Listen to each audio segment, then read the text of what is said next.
Hello and welcome to the History Chronicles. If you like our work, then please don't forget to like and subscribe. And if you'd like to support the channel in return for exclusive perks, please visit our Patreon page. Now, on with the video.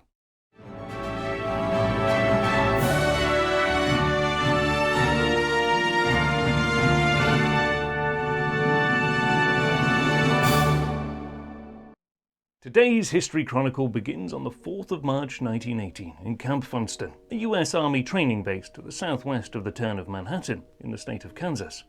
On this day, one of the camp's cooks, Albert Gitchell, fell ill with a mysterious illness.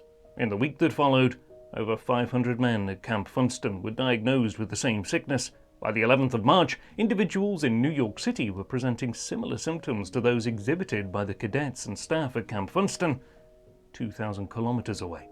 It is a strange situation that today we know the disease which was first recorded at Camp Funston as the Spanish flu, a virus which led to the 20th century's most deadly influenza pandemic and killed perhaps as much as 5% of the world's population.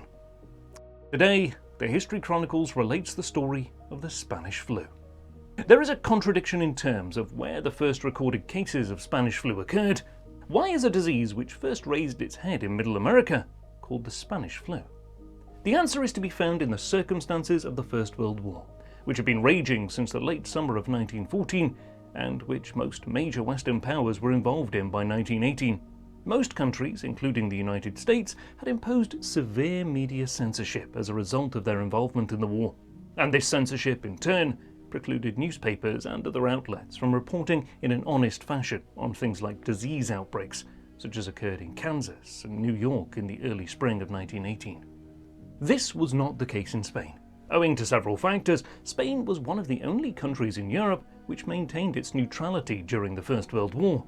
As such, its media was relatively unencumbered by the severe censorship which reporters in places such as London, Paris and Berlin were experiencing in 1918.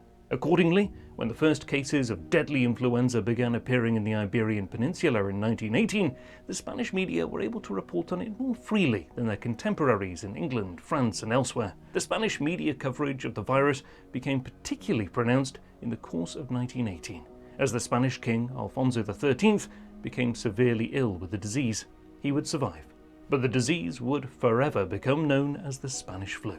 Not because its origins can be accurately traced to Spain, but because it was the first country with which it became popularly associated with in the international media's coverage. The actual scientific origins of the disease are less clear.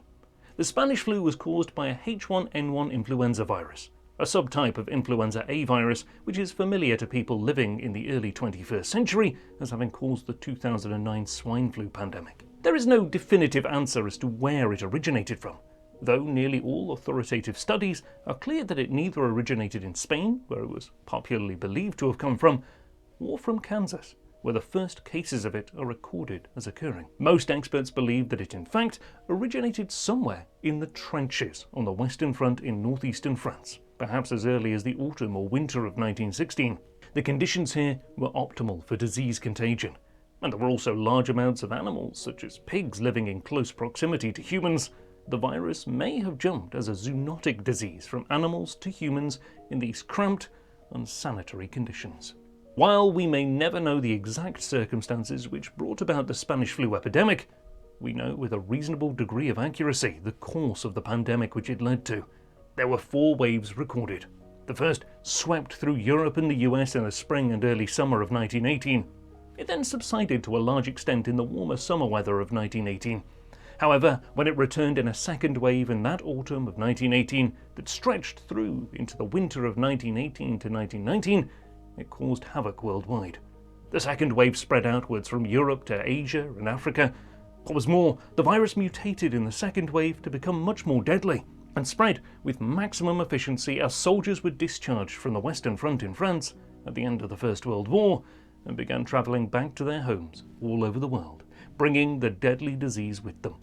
For instance, it is estimated that the second wave might have killed upwards of 20 million people in India alone, as Indian soldiers serving on the Western Front in France were discharged and sent home to the subcontinent. A third but much less deadly wave followed in the spring of 1919. By now the flu was finding less victims, a result in certain parts of the globe of so many people having started to build up a natural immunity from having previously contracted the disease in 1918. A residual fourth wave came in the spring of 1920, but by that time collective herd immunity was building up. Consequently, no vaccine or other interventionist method was developed in order to stop the Spanish flu pandemic. It simply ripped through society and became amalgamated into the wide range of influenza viruses which passed between humans. Elements of it passed into the general strains of influenza circling globally thereafter.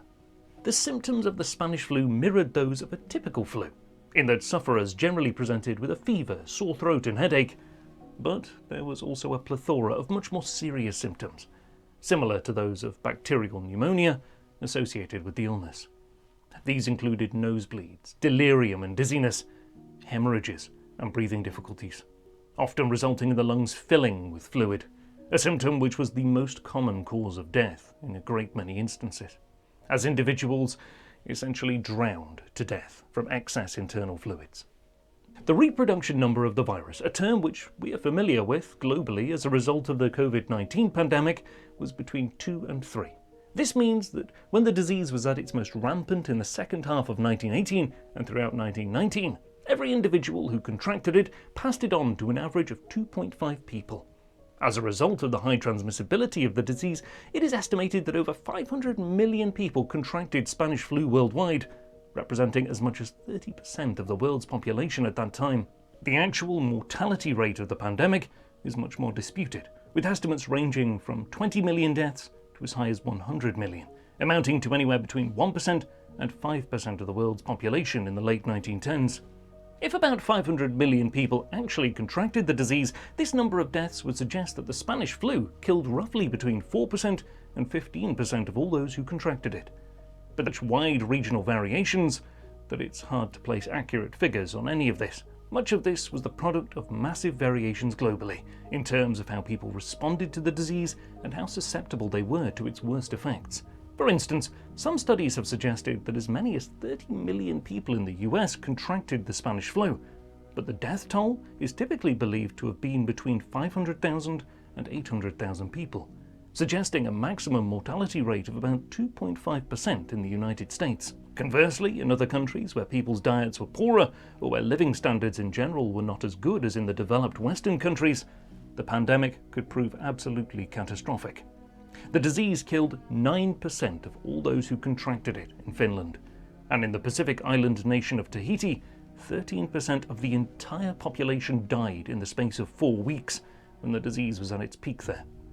Though it may seem counterintuitive to our current experience, the Spanish flu primarily killed younger, healthier people.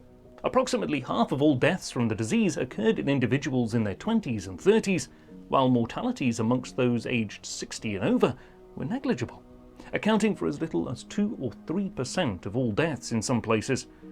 The most likely explanation for this is that many people aged 50 and over at the time had a level of immunity to the Spanish flu, owing to exposure to a similar disease nearly 30 years earlier. This was the so-called Russian flu, or Asiatic flu, which spread worldwide between 1889 and 1895 and killed around 1 million people globally. We're all familiar in the early 21st century with the various methods which can be utilized to prevent the spread of deadly pandemics, but it was beyond the capability of early 20th century society to try to begin rapidly developing a vaccine to prevent the mortalities associated with the Spanish flu. And so, the other public health measures taken to stop the virulence of the disease were in many ways similar to those which had been deployed to prevent the spread of COVID-19 in 2020 and 2021. Social distancing was imposed, with large gatherings generally cancelled, and other institutions such as schools and churches shut down in a great many places. The world of business was also drastically curtailed in many places throughout 1818 and 1819. The measures were also eerily similar to those deployed in the early 21st century, both in their logic and the opposition they aroused. For instance, mask wearing was promoted as a means of stymieing transition of the disease, but it often met with a similar level of resistance to that which it has in recent times. Pockets of resistance to the idea of having to wear a mask arose in the United States, while the practice was much more widely accepted in Asia, much as it has been in more recent times. So what Beyond the demographic impact was the overall effect of the Spanish flu pandemic on society worldwide. The answer is difficult to determine, in part because studies of the economic impact of the pandemic have been limited, and in part because it's difficult to disentangle the economic impact of the pandemic from the impact of the First World War. For instance, unemployment levels did not jump hugely in the 1920s, as one might have expected after such a drastic collapse in consumer markets and owing to social distancing measures. However, this muted impact on unemployment levels might well have been due in many societies, particularly in Europe, to the death of a great many men of working age in the trenches of the First World War. Elsewhere, gross domestic product rates fell in many developed societies, but rebounded hugely in the 1920s, a decade which has, euphemistically, become known as the Roaring Twenties, owing to the economic boom during that time. But what is most surprising about the Spanish flu pandemic of 1918 and 1919 is the speed with which knowledge of it ever having occurred disappeared from public awareness. When the COVID-19 pandemic spread worldwide in 2020, information about the Spanish flu began to circulate widely in media circles, but if asked in the 1990s or the 2000s, an average individual might not have known too much about the disease which swept the world just as the First World War was coming to an end. This is a truly strange form of societal amnesia. After all, the approximate death toll of the war between 1914 and 1918 is typically understood to have been between 20 and 25 million people. By way of contrast, the Spanish flu killed at least a similar figure of 20 million souls, but may have actually resulted in 2 or 3 times as many deaths, and by some estimates, as many as 100 million people. The fact that the disease disappeared from public consciousness thus raises interesting questions for our own time. Will we forget about the COVID-19 pandemic as quickly as previous generations in the 1920s and the 1930s forgot about the Spanish flu, along with the devastation it sowed across the globe? What do you think of the Spanish flu? Please let us know in the comment section. And in the meantime, thank you very much for watching.